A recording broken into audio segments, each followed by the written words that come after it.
All right, good morning. Sorry, we're starting a little bit late. A bit of snow here in Columbus. So let's open in a word of prayer. Lord, thanks for this day. Pray that you'll keep everyone safe who's traveling to church and isn't really smart enough to stay at home on a snowy morning, but pray you'll bless them and watch over them. Pray you'll bless our time together today. In Jesus' name, amen. So today we're going to talk about, as I prepare these things, I try to keep up with what's going on. So this year we've already had the World Economic Forum, and I'm still working my way through those videos. And the elites of the world don't seem to have much compassion on those of us who prepare these updates and look at the stuff that they actually say. So this week I'm calling it Here a Summit, There a Summit, Everywhere a Summit. So this week we had an important meeting between Trump and the King of Jordan, which is, I think, prophetically significant and important and end times related. So I'm going to play an extended clip of that. Then we have the World Government. I have a couple clips from that. Then we also have the AI Summit in Paris. I have a long speech by Vice President J.D. Vance there because I think it's important. And then we also have the Munich Security Conference that took place, is actually finishing up today in Munich, where everybody is coming and speaking and expressing their opinions. So there are summits everywhere you look, and I think they're important. So we're going to try to get a few of the highlights today. So we talk about this, this is my little wheel of prophecy and how quickly things are going to unfold. Again, as a reminder, the grid that I've developed to watch things is acceleration. Everything's going to be happening more and more quickly as we get towards the end. Convergence, everything that's relevant in Bible prophecy is going to seem to be happening all at the same time. And I think they converge at a point. They sort of grow in intensity and converge at a point around the time of the second coming of Jesus. Then logistics. This is one that I've looked at a lot. We can make claims. We have to be careful with some of the claims we make in Bible prophecy as to whether our understanding is that it has to be, for example, I'll use the example Babylon and Iraq. A lot of people hold to that view, and I don't have a problem with that. I mean, you can make the case for it. But then there's the logistics. There's really not much of anything being built there. There's a couple berths at a port, and they're talking about building things and putting a couple billion into things, but that's, a couple $1 billion is nothing in today's dollars. Especially when you look at some of the other construction projects. I mean, just here locally, we probably have $100 billion in construction of technology-related stuff going on. So that's a logistics thing. How long will, if it is Babylon in Iraq, how long will it take for that to be built to become what's described in Revelation 17? So that's, and, is it, and the other point I would make about Babylon, I mean, Tower of Babel would be an example of that. And I think I pointed this out in a podcast this week. The Tower of Babel wasn't finished when the Lord intervened. So we see a lot of these things happening. By the way, there are some additional things that I did this week on our YouTube channel. We did have a prophecy roundtable on Wednesday night talking about AI, technology, transhumanism, and technocracy. And then Thursday morning, I did a roundtable with some friends, Dexter Vance, Brian Schrager, and Jim Fletcher, on Israel, Zionism, and anti-Semitism, if you want to catch those. And I also did, I don't know if it's up yet or not, I did a interview with the International Christian Embassy UK. They asked me to speak or to be interviewed. And I think that's on their YouTube channel And if I am there, my part starts about 20 minutes in. They had some other things they had to deal with in the first part of that. So anyway, so let's look at what's going on. So there was this big summit this week at the White House. King Abdullah II of Jordan, he's a successor to the throne, the Hashemite throne of Jordan, came to the White House with his son, the Crown Prince. And you see, this is the front page of the Al Ghad newspaper from Jordan. And they had a number of things. So this is just a summary of what's the headline and the bullet points there. His Majesty meets with the U.S. President in the presence of the Crown Prince and stresses that achieving stability and peace in the region is a collective responsibility. By the way, the King of Jordan looked to me to be stumbling a little bit. I don't know if he was shocked or put off by what President Trump was saying, and he was trying to respond in a very diplomatic way. Now, he was raised in British military schools, so he has kind of a dignified air about him. I don't really care for him personally and some of a lot of the positions that he's taken. His wife is a Palestinian. And there's been some intrigue in the Hashemite house about who's going to be the Crown Prince. And eventually they've decided on this son, his eldest son, to be the Crown Prince. There were some other children of King Hussein, who passed away a number of years ago, that they might be the crown. They were the Crown Prince for a while, and then he changed everything around.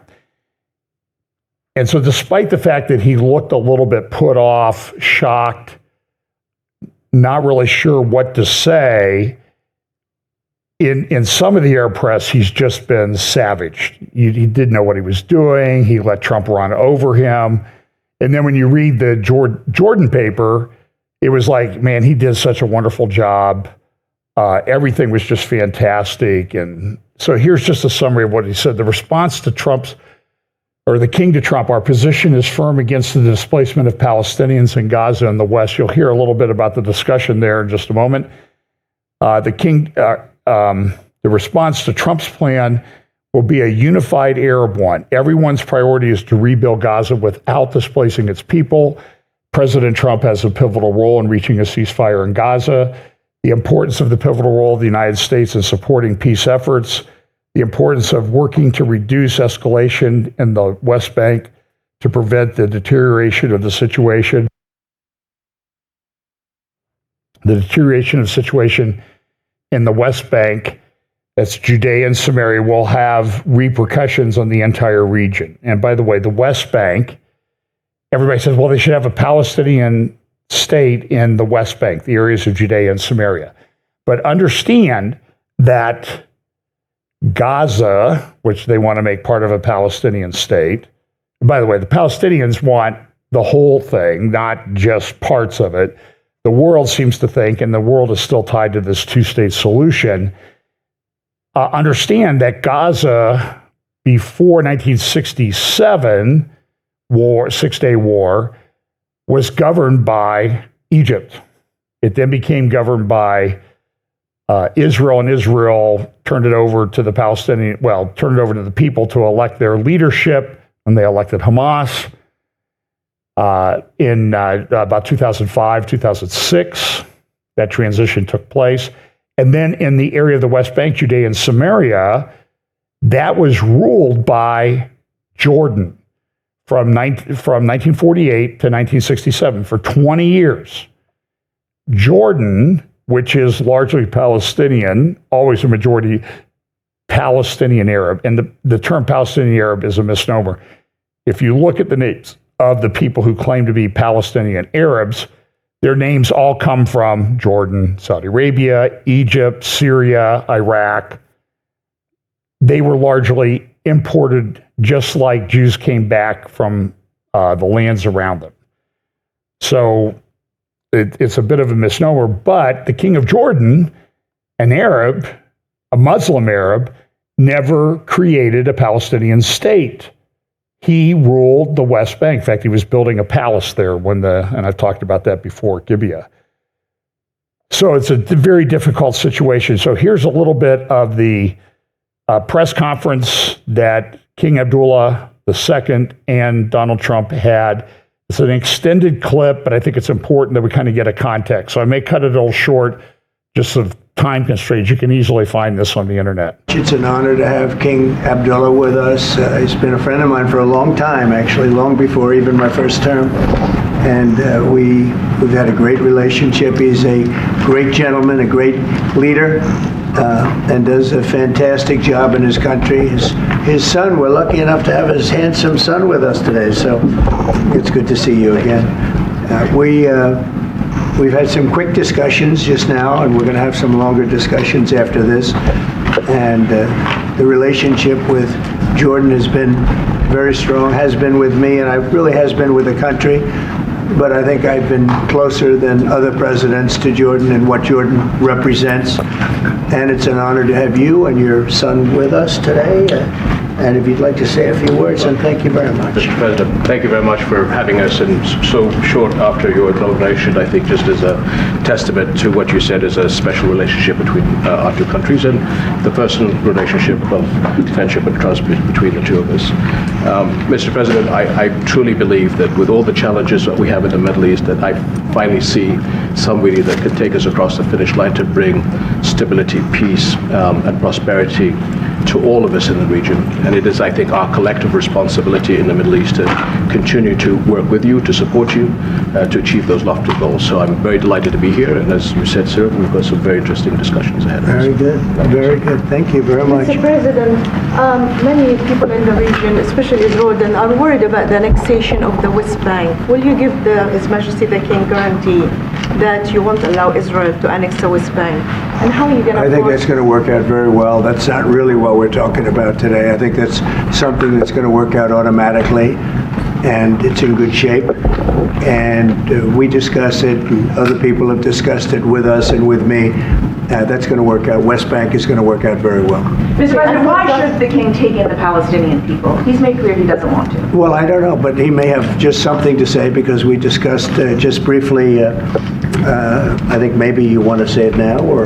Well, Mr. President, I think we have to keep in mind that there is a plan from Egypt and the Arab countries. We're being invited by Mohammed bin Salman to discussions in Riyadh. I think the point is how do we make this work in a way that is good for everybody? Right. And obviously, we have to look at the best interests of the United States, of the people in the region, especially to my people of Jordan. And we're going to have some interesting discussions today. And we'll be working on the rest with Egypt. I think you're going to see some great progress. I think with Jordan, you're going to see some great progress. Three of us, and we'll have some others helping, and we're going to have some others at a very high level helping, and the whole thing will come. It's not a complex thing to do. And with the United States being in control of that piece of land, a fairly large piece of land, you're going to have stability in the Middle East for the first time.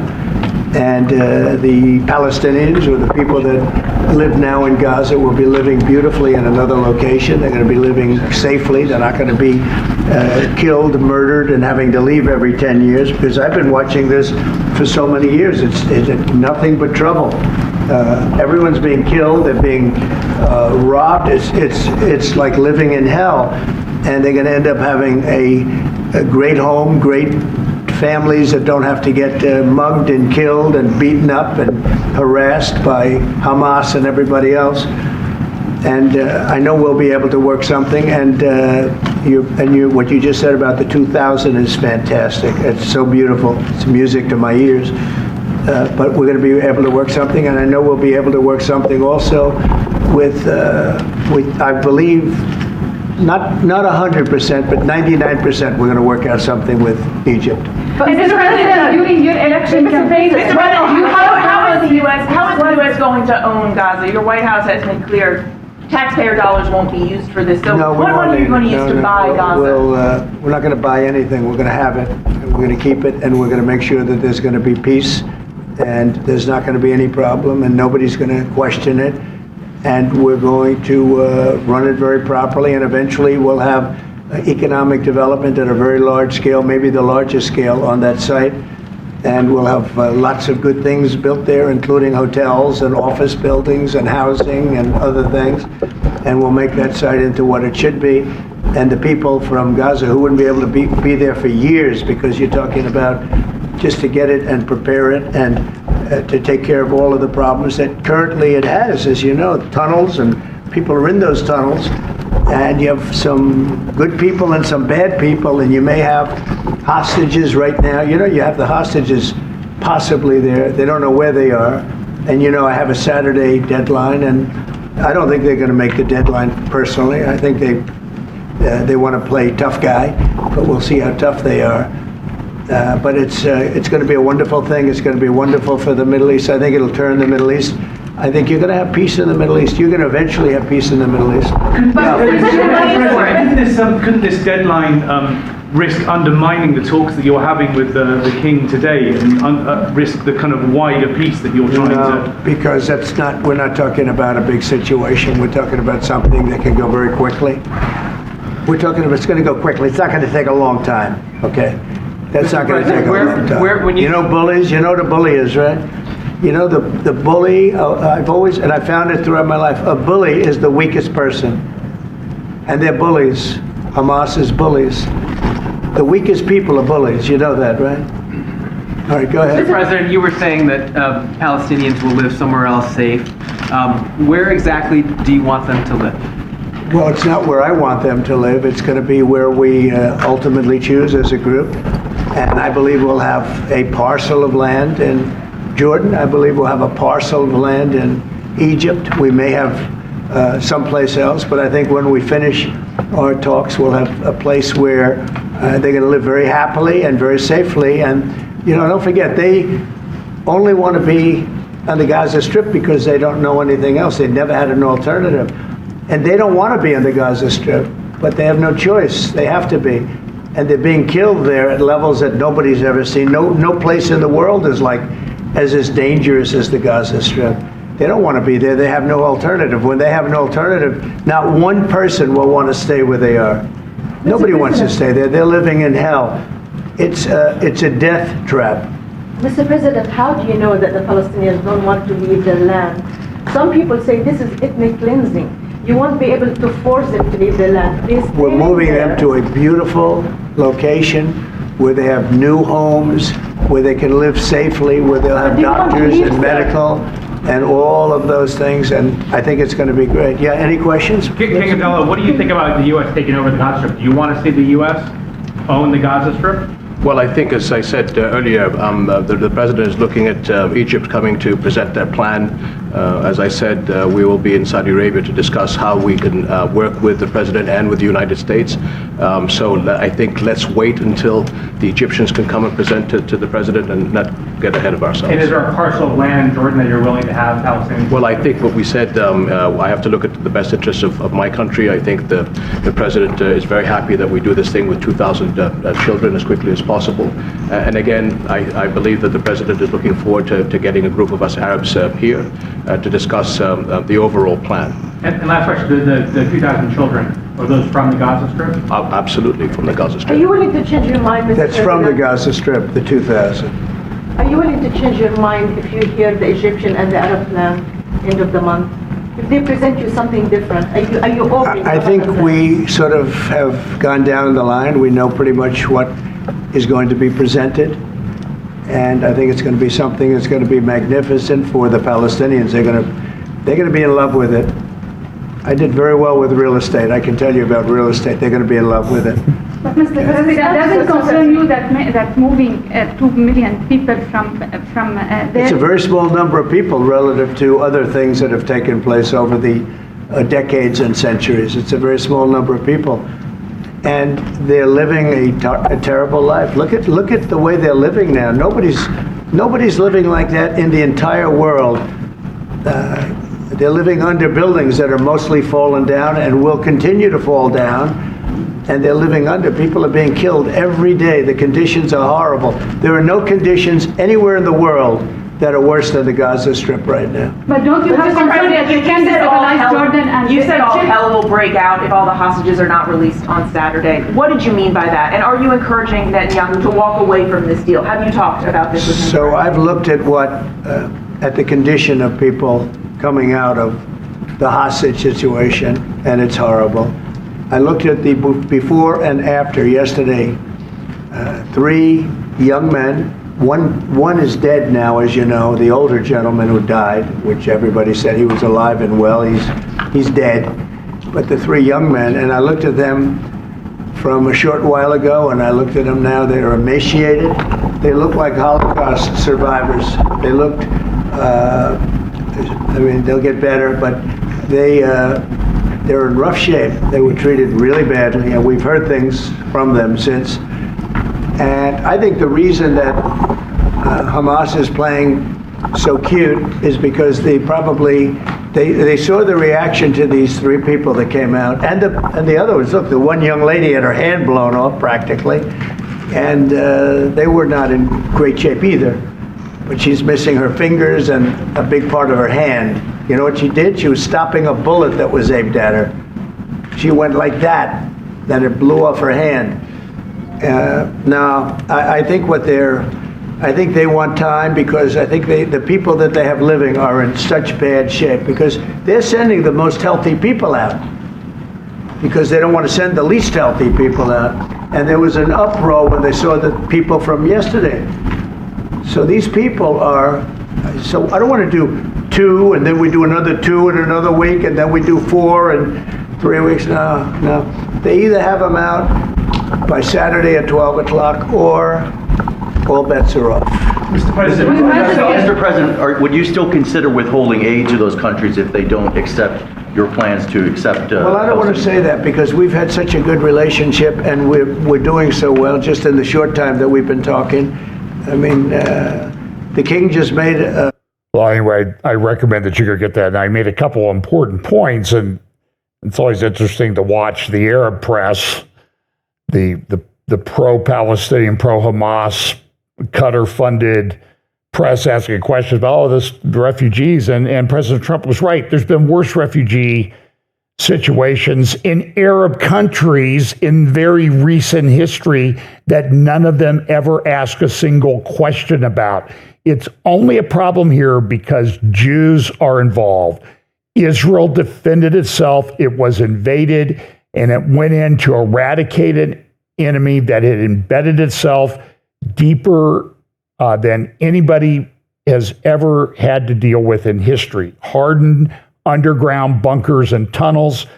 And the way you get that is you blow everything up on the top. It's a very simple equation. If you don't want to do that, you don't want to have that happen to you, don't do that. But this has happened forever. So this is New York Times this morning, why Trump's Gaza plan is untenable for Jordan. And Jordan's in a tough spot. They're about 80%, 75, 80% of their population identifies as Palestinian Arab. This Palestinian refugee thing, it's the only refugee status that's ever been able to be inherited. They have these things called refugee camps. I've seen them. I've been by them. I've walked by them. And they're essentially densely populated apartment complex. Not very nice places, but it's not a camp. At one time, they were probably a camp, but they've built it up over time. And the interesting thing is, in the places where these refugee camps are, you go next door and you have what I would consider to be, that would qualify here in the mid-central Ohio area, as luxury apartments. And I've asked people, why is that happening? Why do you have luxury apartments here and a tenement here? And nobody ever has an answer. They always say, well, it's Israel's fault, and it's a bunch of nonsense. So just understand, this is an old map from 1895. It did say Palestine. But the interesting part of this is that when it broke down, it's a royal map from 1895 of the area. If you look at it, you see Judea and Samaria, and then you see the area of Jordan. You see Manasseh, Gad, and Reuben, and down here Simeon, Judah, Benjamin, Ephraim, and all the way up to Dan. You see the division of that land among the 12 tribes. So in 1895, when somebody was talking in the Middle East about Palestine and making a map of it, the concept that they had was this is a Jewish land with Jewish tribal areas on both sides of the Jordan River. Then we could go a long time. This is the Sykes-Picot Agreement in 1916. as the Ottoman Empire was falling apart. They're in the midst of World War I. They're trying to figure out what we're going to do with these lands. So they decided to divide them up among French and British and Russian interests. And it's interesting. So when you get down to when they started creating countries out of here, they created Iraq, they created Jordan, they created Lebanon. And then it was like, oh, what do we do with this land that's left over? And then, well, okay, we'll make a country and we'll call it Syria.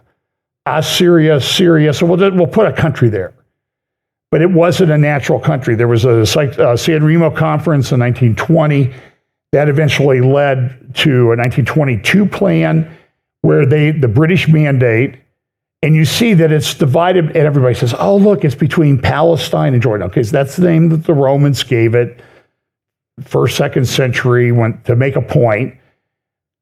But what you see, though, is the let me zoom in here.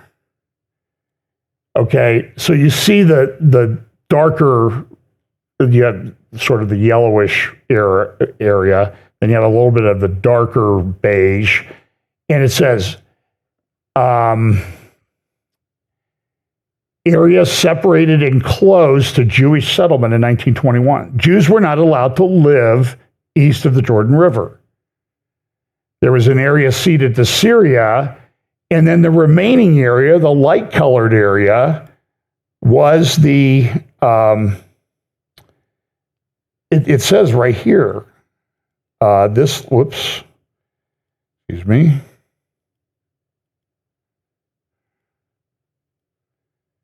That light-colored area remaining for Jewish national home. This is what the world international community agreed upon over 100 years ago, and it's never really achieved. No other plan has achieved that consensus. So stop with this nonsense that it was for Palestinian Arabs. That's a big fat lie. It was an area referred to as Palestine. I can take you to the New York Times in the 1940s and show you a headline when the dispute was coming up between Jewish people in Israel settling and Palestinian Arabs. But as the Jews were settling and producing goods, the Arab countries around Israel came out and said, we're going to boycott Palestinian goods. When they said Palestinian, they meant Israeli Jewish goods. So just stop with this complete garbage that people have a tendency to talk about. Okay, so the king went back to Jordan. And of course, you see these massive crowds. Look at how great. Here's our king returning. Even though the other Arab people and other Arab newspapers are just saying he did a terrible job. And then the editorial cartoon, and now God says, you have returned to us safely, O King of peace and trust. So, so you need to understand Trump. Trump is a transactional guy, and sometimes he throws ideas out there to get people to be so outraged that they do something in response. So he threw this out there. We're going to own this. We're not buying it. We're just going to own it, and we're just taking it over. Nobody else is running the place. And there's something to that. Now, does the United States want that long term? I don't think so. Do we want to prevent Hamas from coming back there? Yeah, in fact, we got to get rid of Hamas because they keep reconstituting themselves. So immediately in response to Trump's plan, now all of a sudden the Arabs have a plan, and Europe and Arab allies are getting together to come up with some plan to negotiate with Trump. That's part of the deal. But the bottom line question is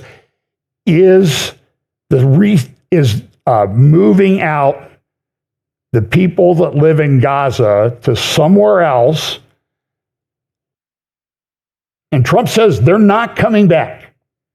They're going to move somewhere else. We'll build them big, beautiful homes and apartments, and they're going to love this. They're going to love where they're going. And the question is Europe and the Arabs, and there'll be a big meeting in Riyadh, I think, this week. What are they going to propose? Is there an alternative? Now, the ambassador from the United Arab Emirates, the United States, was interviewed at the World Government Summit by a journalist from Al Jazeera, which is Qatar funded. So here's the question to this ambassador. How do you communicate the feelings of the folks sitting in the UAE, in Abu Dhabi, to Washington when it comes to Mr. Trump's policies on the Middle East? Yeah, we have honest conversations. We have honest conversations with every U.S. administration. This is not unique. This particular set of issues is new, it's different.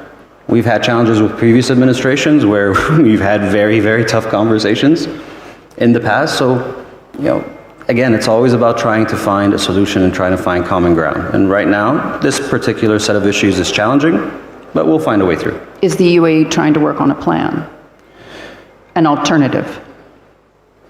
Not yet. Not yet. I don't see an alternative to what's being proposed. I really don't.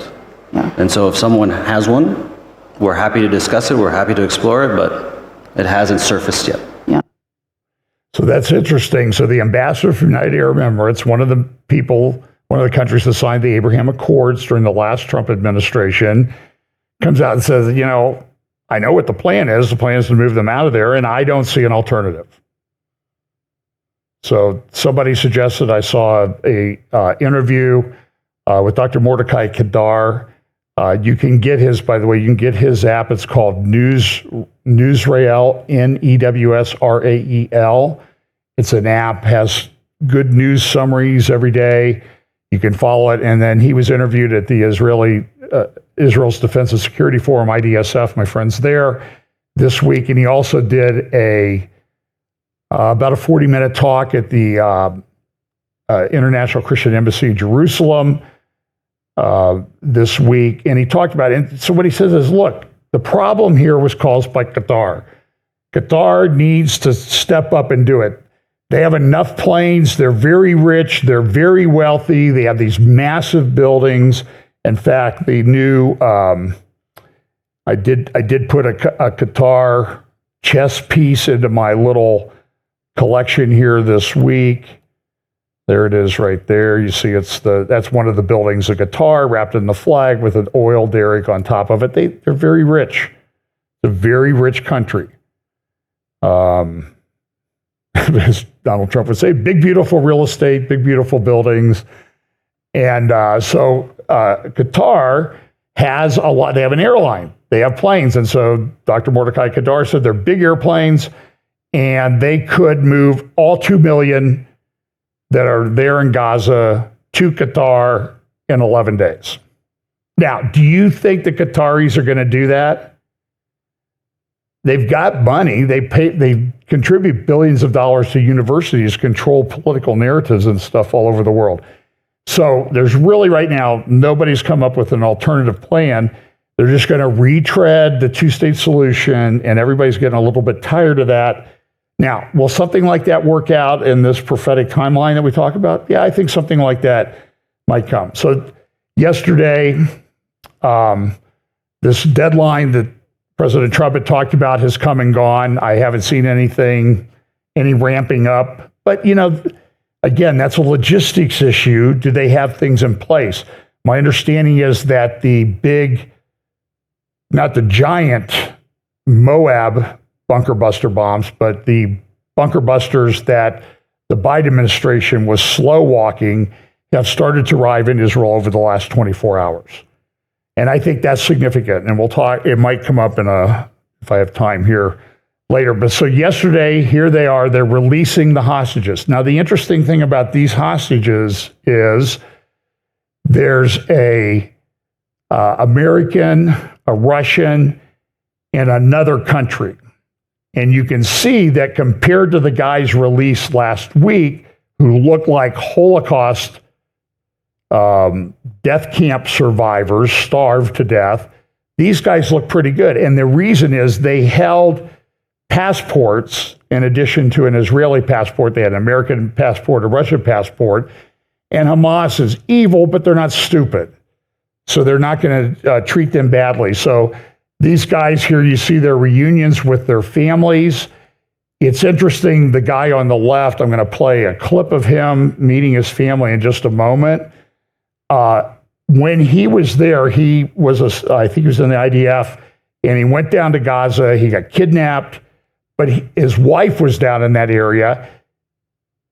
Until when he was on that stage, he did not know if his wife had survived.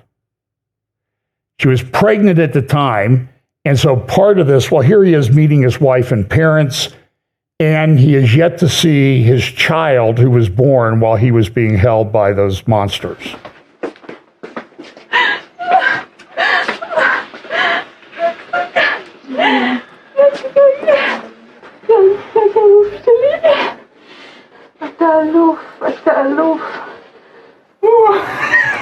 It's his mother.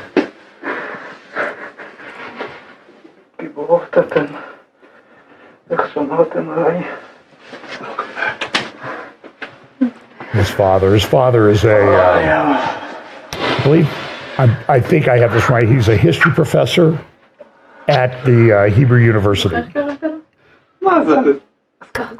And he is going to meet shortly the daughter he has never seen, who's over a year old. So you see the article here, getting to see his daughter for the first time. Another guy was released, but his brother's still in captivity. Another guy had 2 birthdays while he was gone. And so there's a whole bunch of articles. In the show notes, I have a number of links. I think his name is Jonathan Halevi. He writes for it used to be Jerusalem Center for Public Affairs, but I think it's now called Jerusalem Center for Security and Foreign Affairs. A great website. You should check it out. It used to be jcpa.org. I don't know what that might still be the URL. But anyway, so I linked to a post that he put up on X, and he has these extensive long articles. You'll have to get the article, you have to click on translate post, or you might have to copy the post and take it to Google Translate because it's written in Hebrew. But he has just done massive reporting on this issue. And so here, this is one of the young ladies who was rescued, Noah Argamani. And she, she's been around, and she just says, listen, it's not possible to recover from what they did to us. And some of these young ladies are coming out saying that they watched other hostages suffer and die, very bad deaths. So, and then there's a correlation to this, though, is the 369 Palestinians return home, and so Hamas frees 3 more soldiers. But what they don't tell you is that 30 of those guys, at least 30 of those guys released in this latest exchange, were serving life sentences. They were never leaving prison. Now they're out. They were taken to Ramallah. Some were taken to Gaza. Some of them had been arrested in Gaza. They were taken back to Gaza. But the others were put into Ramallah, which is in the sort of the border region between what was Judea and Samaria, back at the time of the 2 kingdoms in Israel. So other things going on. This is Seth Frantzman writing the Jerusalem Post on Friday. Oh, no, it's not. It's Yonah Jeremy Bob. I'm sorry. IDF to say in Syria buffer zone for years. U.S. President Donald Trump's administration will support Israel maintaining a buffer zone in Syria for years to come, the Jerusalem Post has learned. Although the EU and UN are making significant progress in normalizing relationships with the new Syrian regime of Ahmad al-Shara, that's his current name, the Jewish state is confident that the Trump administration understands Jerusalem's concerns that the new regime could be a wolf in sheep's clothing. In that sense, even if the Europeans and the UN start pressuring Israel to withdraw in the coming months, as long as the Jewish state has support from the American president to maintain the buffer zone, the IDF is expected to remain there for a very extended period. With Shara not even committing to elections before a period of 4 years, Israel believes it will be able to viably argue that the true colors of the regime will not be clear not be clear even by the end of 2025. Significantly, it understands that Trump does not want to spend U.S. time and energy on Syria and would like to withdraw the remaining American forces there, but this would not impact the continued support for an Israeli buffer zone. And people are putting pressure on Israel. This is what the area of the Golan Heights, the blue area, looked like. Israel's had that for years. Trump said Israel should have that when he was president in his first administration. And you see how that Syrian regime controlled that area, but then the rebels moved in. That was the borderline and no man's land. A lot of you have seen that when you travel there. So Israel moved in. They took over the Syrian and Lebanese parts of Mount Hermon, which is a very strategic high mountain there, just a little bit under 10,000 feet above sea level. This is from Al Gad newspaper the other day, saying the occupation begins implementing the Greater Jerusalem Plan and deploys a battalion in Jenin and Tulkarm. And so what Israel has done, Israel has been doing these operations. They had a huge operation in Jenin, and that's the area of the West Bank. It's the beyond the 1967 armistice line. It's a hotbed, just like Nablus down here is a terror hotbed. I've not been to Jenin. I've been through Nablus, and I'm telling you, every intersection is a martyr square. There's a big refugee camp, a big tenement apartment complex there near the ancient city of Shem. And, refugee status is something that people inherit. The article that I was just reading says, IDF troops may remain in Jenin even several months after the more intense part of the current operation in the West Bank concludes. Sources said pressed that the operation appears to have slowed and that in the early days, many terrorists were killed or arrested, and now military announcements are often only about catching or killing one terrorist. Sources said this is because many of the terrorists fled from Jenin. And they're saying, listen, Israel's done this in the past. They're not leaving this time. They're going to keep IDF presence in Jenin. They'll do it in Nablus. It's just going to be the way it is because Hamas, Palestinian Islamic Jihad, and other terror groups are active in the area of Judea and Samaria. This is Samaria here.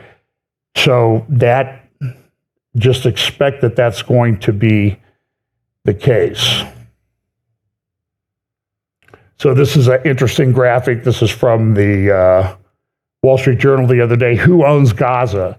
And so you see here, I mean, there's all these different people have owned Gaza. It's been something that's gone back and forth between. Jonathan Spire has a number of great articles at The Spectator. I'm just going to refer to one of them. There's a link to it in the show notes, although it may be behind a paywall. You might be able to get it, actually, if you go to Middle East Forum, meforum.org. That was an organization started by Daniel Pipes and his family.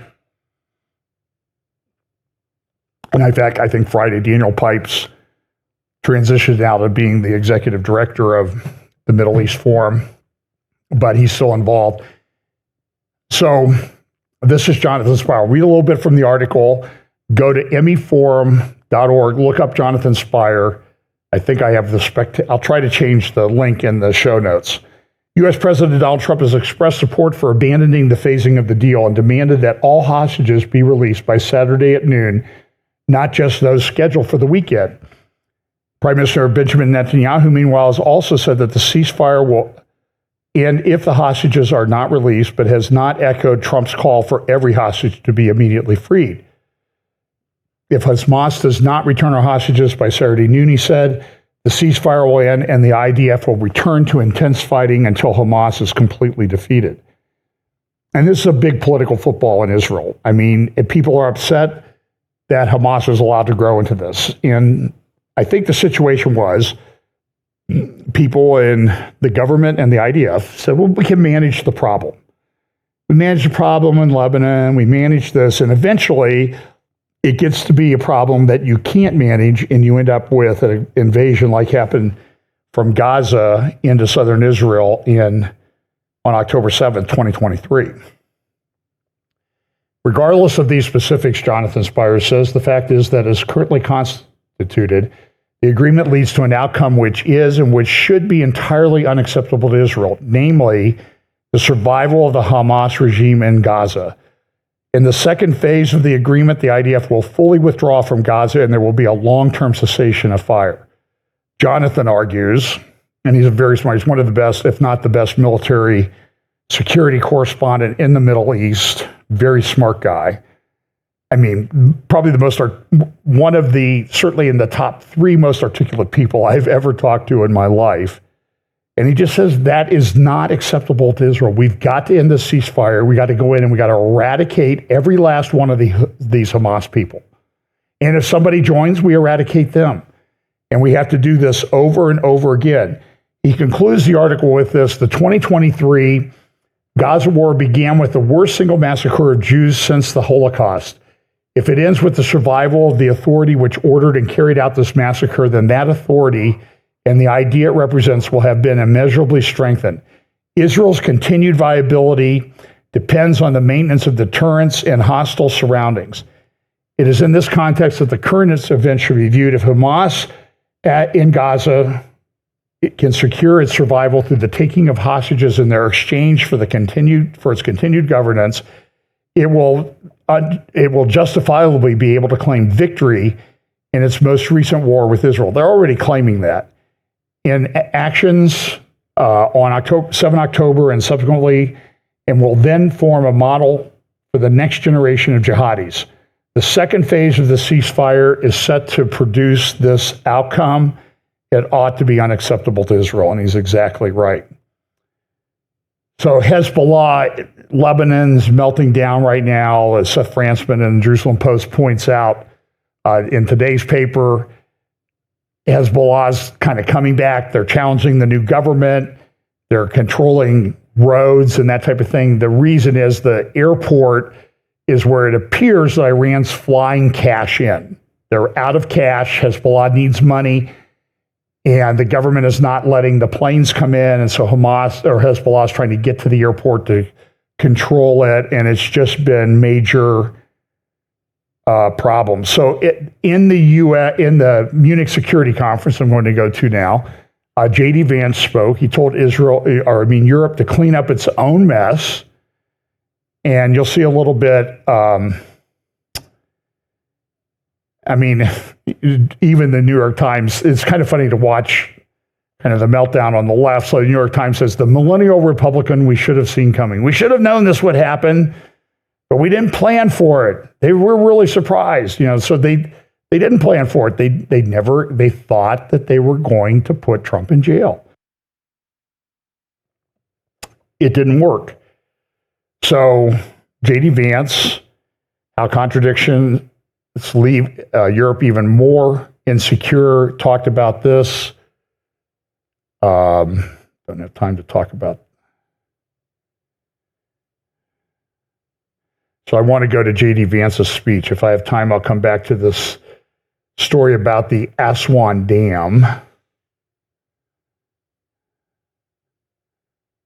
Okay, so and I have some other things to talk about Israel. But let's look. Here's J.D. Vance speaking at the Munich Security Conference, and he really hammered it. And I don't have time to play all of this, but I will say this. Whoever is writing J.D. Vance's speech should get a bonus for what I've seen just this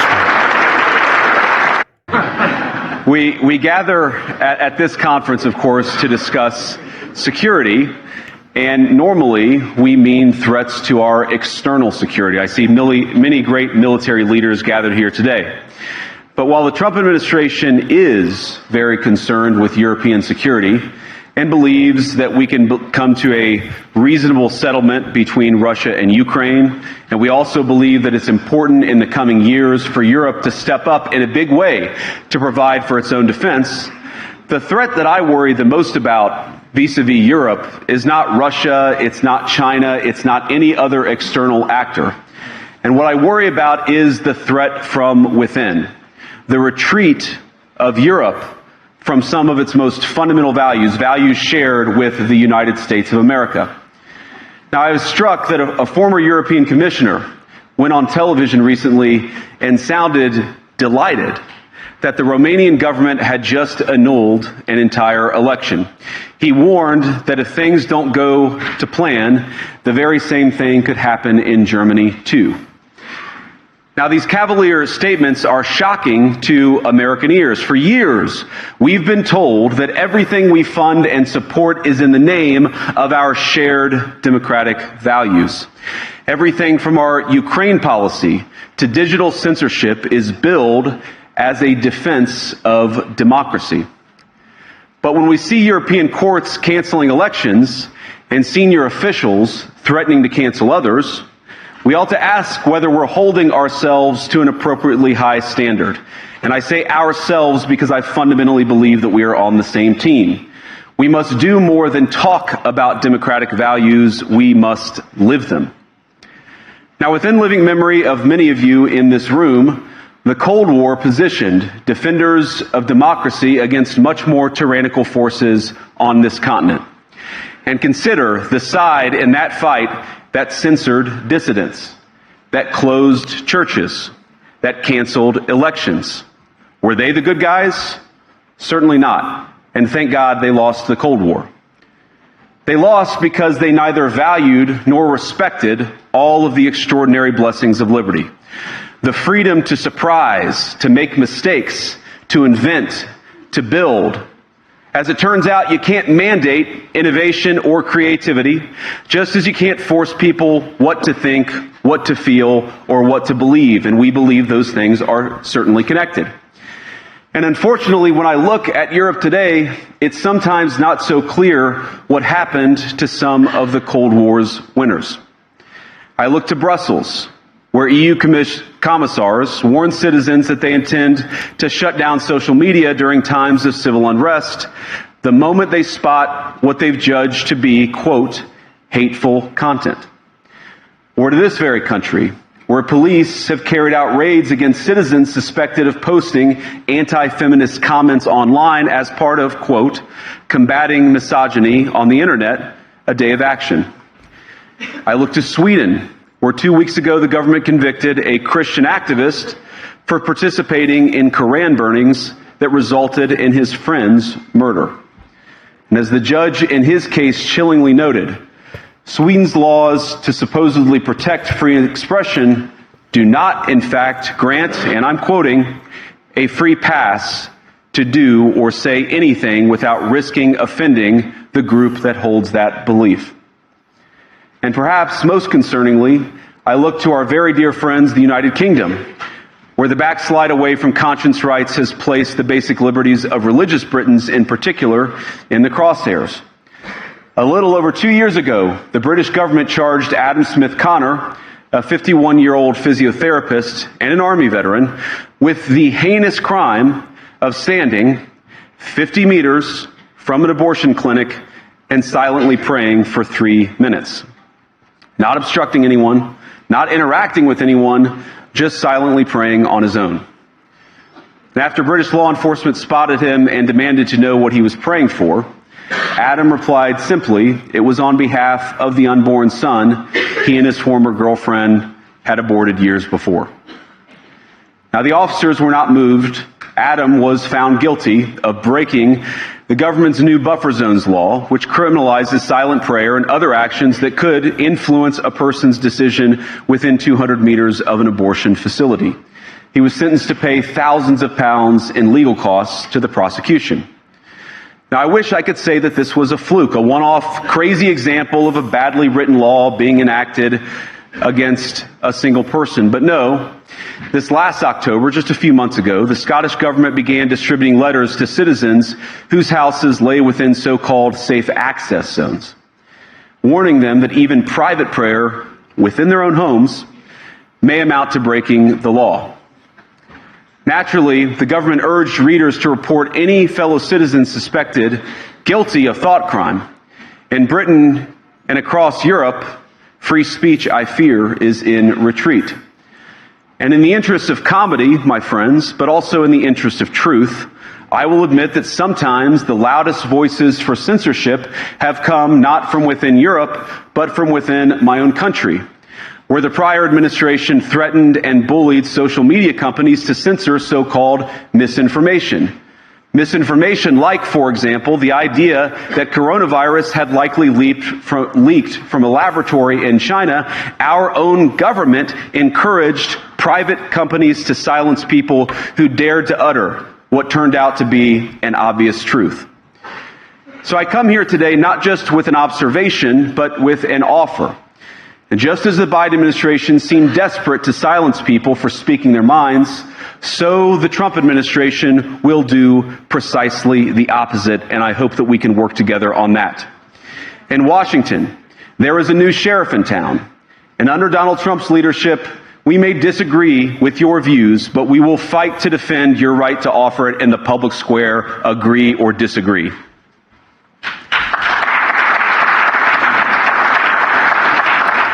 Don't think some of them. Now, we're at the agree with point, of course, that the situation has gotten so bad that this December, Romania straight up canceled the results of a presidential election based on the flimsy suspicions of an intelligence agency and enormous pressure from its continental neighbors. Now, as I understand it, the argument was that Russian disinformation had infected the Romanian elections.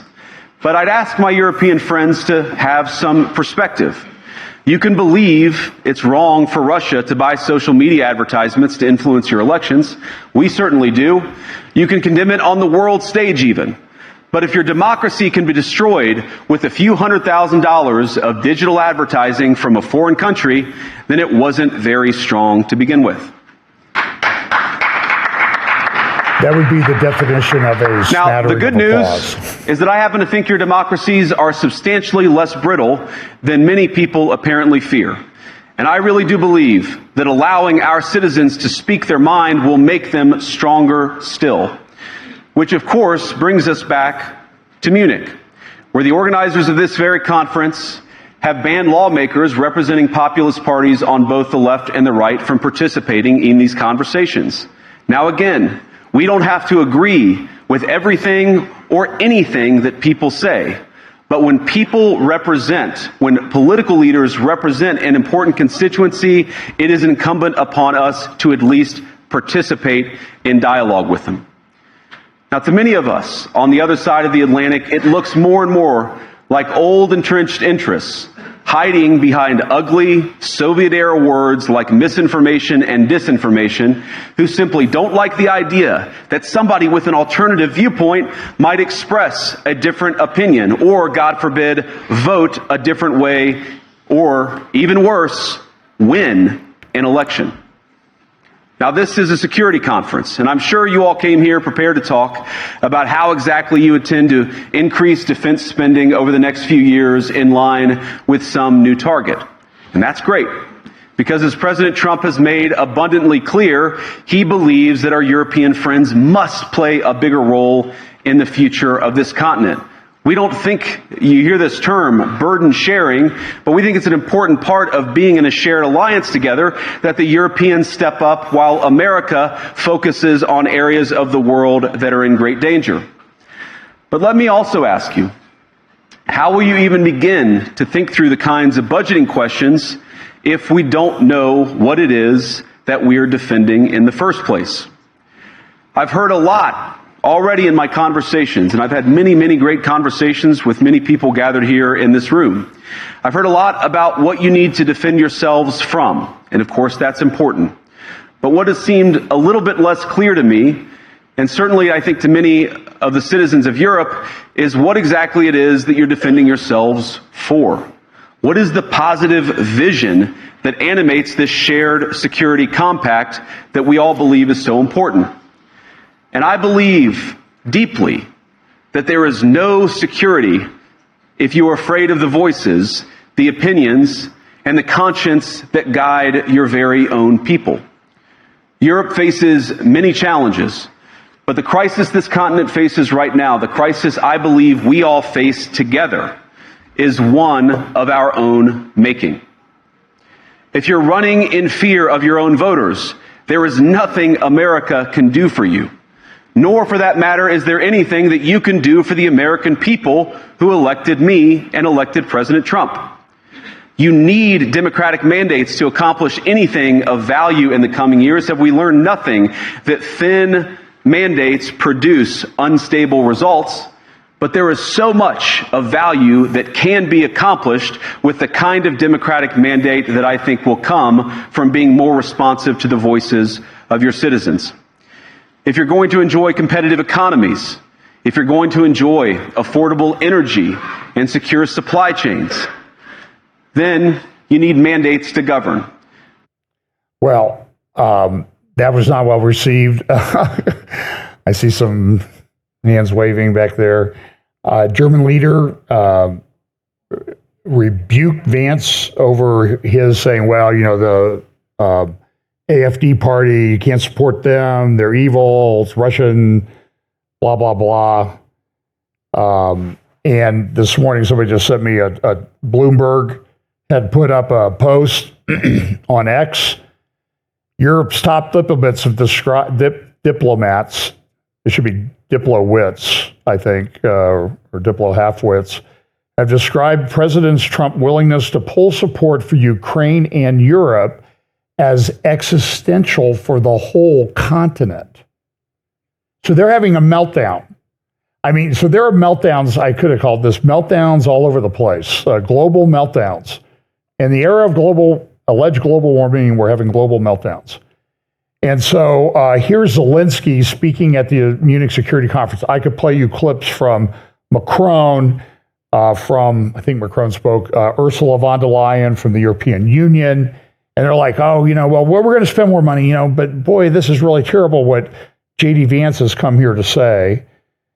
And I would just say, I think, go home from the Munich Security Conference, count your blessings that Trump didn't come, because he might have been even more direct. That was a phenomenal speech. Look it up. It's 19 minutes long.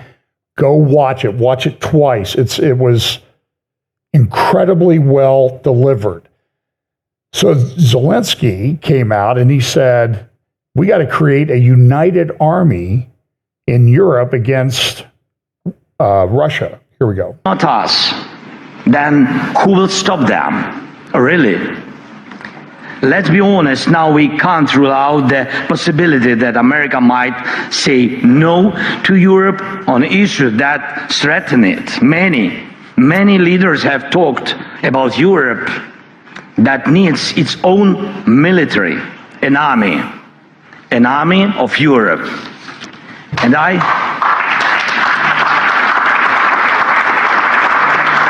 I really believe that time has come. The armed forces of Europe must be created. So that was interesting. And so this was Financial Times. EU eases fiscal rules for defense spending. They're talking about it. Europe's security industry searches for scale as Trump demands spending. They're trying to figure out what to do. Germany is in crisis. This is from today's Times of London. Germany, once the powerhouse of Europe, has experienced a crisis of confidence. The author went to he went to Minden before this town. He went to the city before next week's elections. This AfD party, the Deutschland of delusion. It's a great disillusion. I'm sorry. Well, it could be delusion too. It's given that it's Europe, but Germany's in very, very serious consequences. They stopped. They got rid of all their nuclear plants. Now they have to buy power from all over the continent. It's just insane. And so it was interesting that while the Munich Security Conference is going on, an Afghani drove a car into a crowd in Munich. I don't think anybody was killed. Some people were seriously injured. So there's a big shift coming. So believe me, what was discussed at the Munich Security Conference and related to Bible prophecy, I think was very, very important. And by the way, I will say, some people hold the view that the final beast empire rises out of Europe, is led by a revived Roman Empire in Europe. Now, I'm not necessarily persuaded that that's the case. I don't totally dismiss it, but I will tell you that the people that hold that are very, very excited today they see Europe, maybe Europe stepping up. But again, it's a logistics problem. Europe is in pretty bad shape. And I think Zelensky was right. If we had to rely on Europe to defend us, we can't. We got to build a European army. We don't have a European army. Even all the armies of Europe combined really wouldn't be that helpful in the situation that they're at in Ukraine. So here's, I could go for a very, very long time about this, but I will say this. There's a new sheriff in town. I linked to an article last week from Substack. You should go to that person's Substack. Understand, I don't think he's got what I would call a Christian worldview, but he's a very good writer, and he seems to be accurately describing what's going on in D.C. with these young guys. And I saw an interview someplace with someone, and the Democrats are coming out, and they're complaining about what's going on. I think a commentator on CNN the other day, when they were showing this protest was taking place at the USAID conference, he said, it looks similar to what would happen in an old folks' home if you canceled Jello night. And I think it was accurate because all these old politicians out there complaining. Fired 10,000 U.S. agencies, lots and lots of litigation. You can go to New York Times and elsewhere, Washington Post, to track those cases.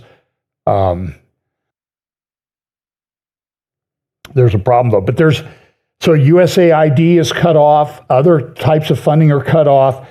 And they're complaining. But USAID, my understanding was an executive order creation. If it's an executive order creation, it can be an executive order death of the agency. And a lot of people were getting this millions to Hamas or Palestinian terrorists. It's just, the abuses are insane. And I don't understand why nobody's talking about where this money was going. Where was this money going? So, for example, though, here's some things that are going on. Now, Trump appointed faith office. I talked a little bit about that last week. I have problems with it. I have problems with who's been chosen to head it, Paula White. I talked about that last week. But this is kind of interesting because I'm not so sure this is a bad thing. Christian charity groups are gutted as Trump slashes their funding. What funding? Their government funding. Well, how about the church stepping up and funding these agencies? And the Pope, by the way, the Pope lives behind a big old wall. If you breach that wall, you'll be arrested. So the Pope needs to shut his hypocritical pie hole, I think is the way you would describe it, and maybe get back to like right theology and doctrine and that type of thing, and back out of the conversation. And then this article, this is in the front page of the New York Times today, a crisis of care at Planned Parenthood clinics. They're failing. They're closing up. So if you want good news for today, that's good news. But Christians need to step up and help those women that do have problem pregnancies and that type of thing. But that's the whole concept behind the pregnancy decision centers, where women are helped to have their children and help put them up for adoption or help with expenses in raising them. I'm thinking of a pastor friend of mine, his oldest granddaughter came about because the mother of the child she was on her way to an abortion clinic and stopped at like a 7-Eleven or a gas station in California, and somebody was there who guided her, and that child ended up as the granddaughter of my pastor friend. That's pro-life in action. That's what it is. So this is not good. By the way, and this relates to eugenics and that type of thing. Very interesting juxtaposition this week. We celebrated the birthday, February 12th, 1809, of Abraham Lincoln. You know who else was born on the exact same day, in the exact same year? Charles Darwin, the author of On the Origin of the Species, which gay foundation. And that's a very interesting juxtaposition, which you could make, I think you could do a sermon about that one. Here's another reply to this abortion love and that type of thing. Chinese fall out of love with marriage. They don't want to have kids. They're trying to have kids. The population is collapsing. Look at the chart down there of marriages in China. They're trying to encourage people to get married. They're trying to encourage them to get kids, and it's failing. They're losing millions in population every year. Now, the other thing that happened is some of these cases are being dismissed. This is a quote. This is in the New York Times this morning. The prosecutor, this is from Attorney General Robert H. Jackson, who was later a member of the United States Supreme Court in 1940, he said this, and this is absolutely true. I can tell you from having been an attorney and having clients in that system, the prosecutor has more control over life, liberty, and reputation than any other person in America. And what's happening now is these attorneys are resigning. And in the cases that they're bringing against the Trump administration, the cases are falling apart. So they're running around on MSNBC and CNN, oh, constitutional crisis. Oh, this is just so terrible. The courts are falling apart. You know, and they're all a flutter about this. What's that? Yeah, the sky is falling. Molly Hemingway had a very good post on this. So one of the attorneys prosecuting in the Department of Justice, an assistant U.S. attorney in the Southern District of New York, prosecuting the governor, the mayor of New York, they dropped the case. She resigned in response. So Molly Hemingway did a great job. You can follow her, MZ Hemingway, on X. But she said this, look, from sources, resigning is one thing, but the performative virtue signaling in a disingenuous letter, this is what the resignation letter that the assistant U.S. attorney wrote, that falsely claims there were no reasons to dismiss is another. Her political posture comes out by ignoring how Adams' probe accelerated after he publicly criticized Biden, was led by former U.S. attorney gunning for political appointment in Harris administration and timing of indictment having serious electoral implications. Contrary to some claims, it is not conservative to prioritize bureaucrats' personal policy preferences ahead of the preferences of elected officials. And so Trump has said, listen, what was done against me was corrupt. And by the way, you can be my friend and disagree with this. I love it when my friends are wrong, but they're still my friends. They don't know. So that now Trump did say this, no laws are being broken. He did a quote attributed to Napoleon. So I got a couple other things. Goodness gracious. We're going to go a little bit over because we got late start because of the bad weather. Pastor Charles said I could, but he didn't tell me when I had to stop, which is great, because now I have plausible deniability. And the reason I'm doing it early is we have a church business meeting today, so we usually do that so we can have enough people here, and then it's snowing like crazy. So a lot of things going on the left. So boy, where do I go? Trump and Putin are talking. So there was earlier in the week, on his way to the Munich security conference, Vice President Vance stopped in Paris to go to the AI summit. You see the head of Google there. You see Justin Trudeau, Ursula von der Leyen, Jamie Dimon, J.D. Vance, Guterres from the UN. Everybody is there at this conference. I think you'll see Macron coming in here with Modi from India. So that's a big deal. This is a big conference. By the way, remember, it was 2 years ago that former presidential candidate Kamala Harris went and gave what I would consider, I think it would be safe to say, was one of the most inane, awful, public speeches I've ever seen in my life on AI safety. Well, AI is a thing, and it could be difficult, it could be unsafe. So contrast that with what J.D. Vance says here, and I don't have time to play it all, but I'm going to play a little bit of it, at least 5 minutes. Here we go. I'm not here this morning to talk about AI safety, which was the title of the conference a couple of years ago. I'm here to talk about AI opportunity. When conferences like this convene to discuss a cutting-edge technology, oftentimes I think our response is to be too self-conscious, too risk-averse. But never have I encountered a breakthrough in tech that so clearly calls us to do precisely the opposite. Now, our administration, the Trump administration, believes that AI will have countless revolutionary applications in economic innovation, job creation, national security, healthcare, free expression, and beyond. And to restrict its development now will not only unfairly benefit incumbents in the space, it would mean paralyzing one of the most promising technologies we have seen in generations. Now, with that in mind, I'd like to make 4 main points today. Number 1, this administration will ensure that American AI technology continues to be the gold standard worldwide, and we are the partner of choice for others, foreign countries, and certainly businesses as they expand their own use of AI.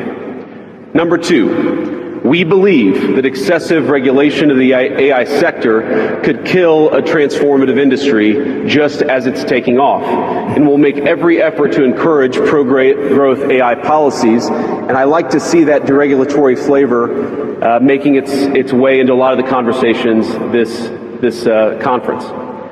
Number 3, we feel very strongly that AI must remain free from ideological bias, and that American AI will not be co-opted into a tool for authoritarian censorship. And finally, number 4, the Trump administration will maintain a pro-worker growth path for AI, so it can be a potent tool for job creation in the United States. And I appreciate Prime Minister Modi's point. AI, I really believe, will facilitate and make people more productive.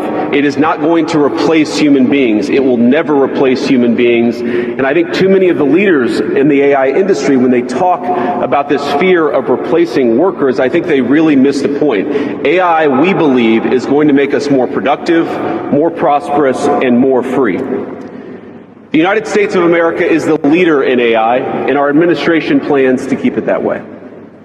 The U.S. possesses all components across the full AI stack, including advanced semiconductor design, frontier algorithms, and of course, transformational applications.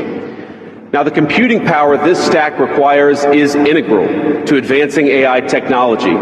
And to safeguard America's advantage, the Trump administration will ensure that the most powerful AI systems are built in the U.S. with American-designed and manufactured chips. Now, just because we're the leader doesn't mean we want to or need to go it alone, of course. And let me be emphatic about this point. America wants to partner with all of you. And we want to embark on the AI revolution before us with a spirit of openness and collaboration. But to create that kind of trust, we need international regulatory regimes that fosters the creation of AI technology rather than strangles it. And so this is so go watch our discussion the other night on our technology prophecy roundtable. By the way, somebody, a young Bible prophecy teacher that I've met, a very smart young guy named Travis Snow, has some interesting ideas. He has contended that what Trump needs to do is not a faith office, but a department of eschatology. And I would be on board with that. So, but anyway, so in response to this is just like, so Vance goes, it's like the opening round of a boxing match. He goes to Paris and boom, he lands a big one on them, talking about their overregulation of certain areas and using AI to censor people. And we saw this happen throughout the Biden administration. It was a collaboration of all these big 3-letter agencies and that type of thing to control what you saw, to control what you talked about. And it led to abuses like the people arrested for praying outside an abortion clinic. We prosecuted and put people in prison for that here in the United States. And praise the Lord, President Trump came in and day one pardoned all those people. They weren't obstructing anything. It was a put-up political job. But what has happened, and I've mentioned this a number of times, what the EU did was they put in place these very restrictive regulations about how tech companies have to take certain things down that they didn't agree with. And the reason they did that was the EU is the authoritarian left in the world. And when the tech companies saw that, the tech companies in the US where these regulations don't exist said, well, we don't want to divide it up. It's too difficult. So we'll let them do that. And I have friends in Canada. They constantly say, what are you talking about? We're not allowed to get news posts in Canada anymore. They don't know what's going on. They may not even know that there's been a proposal floated by Trump that they become the 51st state. Now, I don't know that that's going to happen, but and that just might be the opening salvo in the negotiation over tariffs.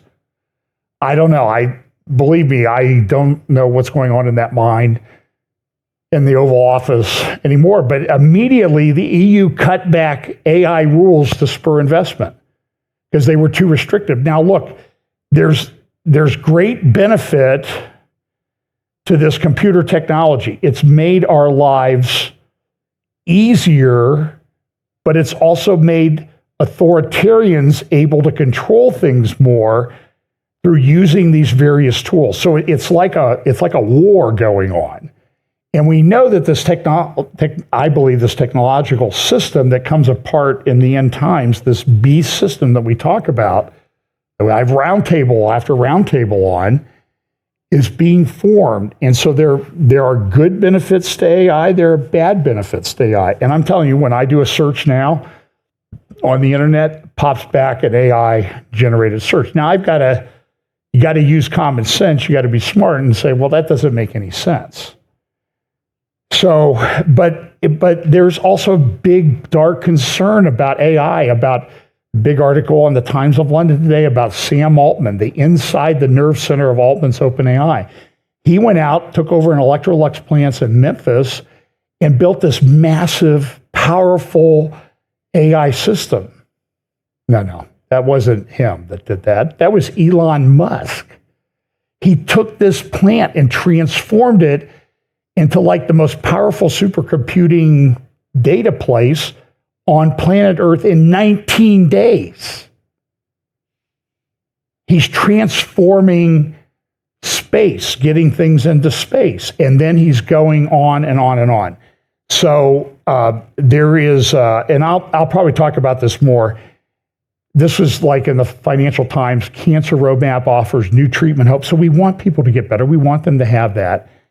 Larry Ellison remember he talked about the mRNA stuff. So he went and talked about that a while ago, but there's a religious component to this.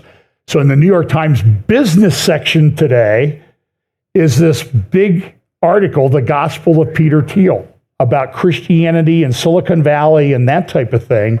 And I will take, there's a religious component to this that we got to be very, very careful about.